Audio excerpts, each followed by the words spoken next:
Nito lamang August 26, 2025, bandang 9:18 ng umaga, isang tawag sa 911 ang natanggap ng Substation 5 ng Pasig City Police Station ukol sa umano'y pagkakaroon ng illegal drug activity sa Volante 1, Barangay Pinagbuhatan, lungsod ng Pasig City. Agad na ipinaabot ng Tactical Operations Center ang impormasyon sa mga operatiba ng Substation 5 na mabilis na nagkasa ng operasyon.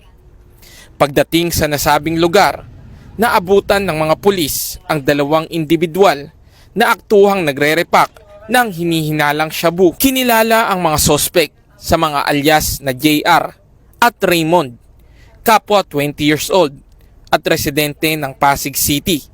Sa ginawang paghahalughog, nakumpiska mula sa kanila ang 6 na heat-sealed transparent plastic sachet na may puting malakristal na sangkap na hinihinalang shabu na may tinatayang timbang na 27 grams at halagang 183,600 pesos. Agad na inaresto ang mga sospek sa aktuhang paglabag.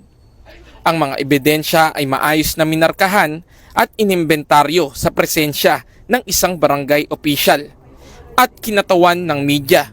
Ayon sa tinakdang protokol, dinala ang mga sospek at mga ebidensya sa EPD Forensic Unit sa Barangay Mauway, lungsod ng Mandaluyong para sa isasagawang laboratory examination at confirmatory testing.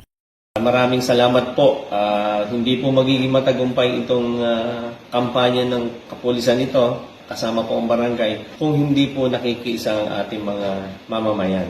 Malaking bagay po yung pakikipagtulungan ng mga tao sa barangay, doon sa mga lugar na gusto natin maayos, mapabuti yung katahimikan ng ating lugar.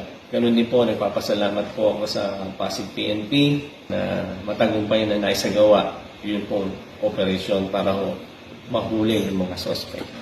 Mula dito sa Eastern Police District, ako po ang inyong PNN correspondent, Patrolman Reynan Jade Gravera, alagad ng batas, tagataguyod ng Balitang Pulis.